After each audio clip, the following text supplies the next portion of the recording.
I have said that over the great Grimpenmire there hung a dense, white fog. It was drifting slowly in our direction and banked itself up like a wall on that side of us, low, but thick and well defined.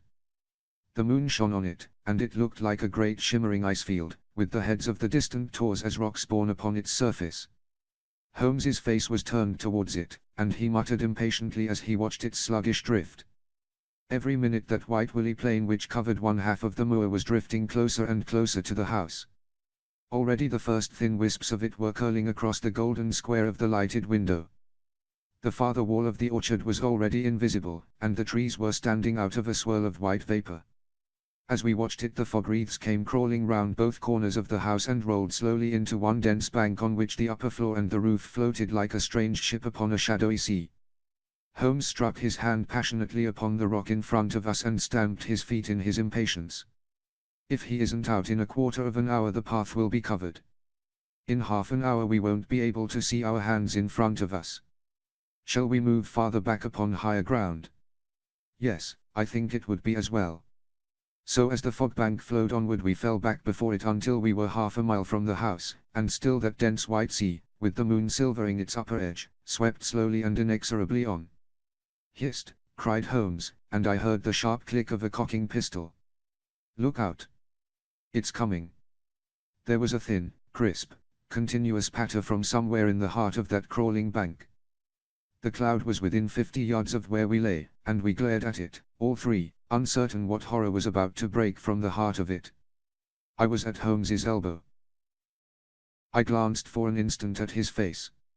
It was pale and exultant, his eyes shining brightly in the moonlight. But suddenly they started forward in a rigid, fixed stare, and his lips parted in amazement. At the same instant Inspector Lestrade gave a yell of terror and threw himself face downward upon the ground. I sprang to my feet, my inert hand grasping my pistol, my mind paralyzed by the dreadful shape which had sprung out upon us from the shadows of the fog. A hound it was, an enormous coal-black hound, but not such a hound as mortal eyes have ever seen. Fire burst from its open mouth, its eyes glowed with a smoldering glare, its muzzle and hackles and dewlap were outlined in flickering flame. Never in the delirious dream of a disordered brain could anything more savage, more appalling, more hellish be conceived than that dark form and savage face which broke upon us out of the wall of fog. With long bounds the huge black creature was leaping down the track, following hard upon the footsteps of our friend. So paralyzed were we by the apparition that we allowed him to pass before we had recovered our nerve. Then Holmes and I both fired together, and the creature gave a hideous howl, which showed that one at least had hit him. He did not pause, however, but bounded onward. Far away on the path we saw Sir Henry looking back, his face white in the moonlight, his hands raised in horror, glaring helplessly at the frightful thing which was hunting him down. But that cry of pain from the hound had blown all our fears to the winds.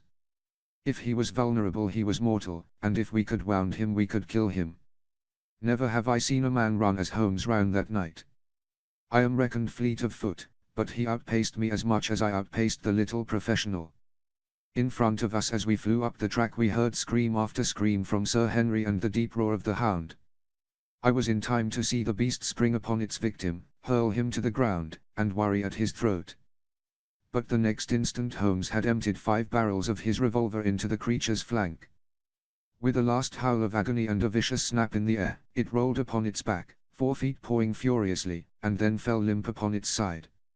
I stooped, panting, and pressed my pistol to the dreadful, shimmering head, but it was useless to press the trigger. The giant hound was dead. Sir Henry lay insensible where he had fallen. We tore away his collar, and Holmes breathed a prayer of gratitude when we saw that there was no sign of a wound and that the rescue had been in time. Already our friend's eyelids shivered and he made a feeble effort to move. Lestrade thrust his brandy flask between the baronet's teeth, and 2 frightened eyes were looking up at us. "My God," he whispered. "What was it? What, in heaven's name, was it?" "It's dead, whatever it is," said Holmes. "We've laid the family ghost once and forever." All I do is get this money, all I do is grind. Play shows and chill with honeys, all I do is shine. Tour the world, ain't it funny, I'm one of a kind.